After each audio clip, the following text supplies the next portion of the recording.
আবারও নতুন ঘূর্ণিঝড় ধেয়ে আসছে। বিপদের ওপর যেন মহাবিপদ। আবহাওয়া অধিদপ্তর এমনটাই জানিয়েছে।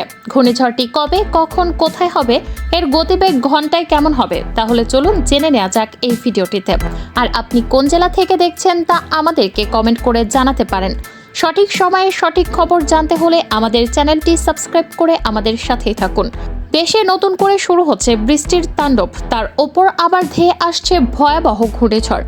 বাংলাদেশ ও ভারতে আঘাত হানতে পারে এই ঘূর্ণিঝড়, এমনটাই জানিয়েছেন আবহাওয়াবিদরা। আসন্ন ঘূর্ণিঝড়ের স্থায়িত্ব হতে পারে প্রায় 14 ঘন্টা, তার সাথে প্রবল শক্তিশালী হতে পারে। এদিকে মার্চ এপ্রিল মে তৈরি হওয়া ঘূর্ণি প্রচুর তাপ সৃষ্টি করবে। বাংলাদেশ থেকে ধেয়ে আসা ঘূর্ণিঝড় নিয়ে চিন্তিত বিশেষজ্ঞরা। মার্চ এপ্রিল মে এই 3 মাসে বঙ্গোপসাগরে একাধিক সাইক্লোন তৈরি হবে। তাপমাত্রা বাড়বে। পশ্চিম প্রান্তের জেলায় তাপমাত্রা বেড়ে 45 ডিগ্রি থেকে 46 ডিগ্রি সেলসিয়াস পর্যন্ত হতে পারে।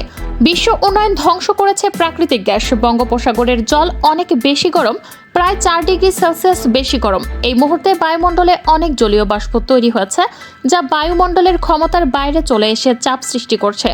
কোনো শহর বা মফস্বল যেখানে এমন পরিস্থিতির সৃষ্টি হবে, সেখানেই হবে ভয়াবহ ঘূর্ণিঝড়।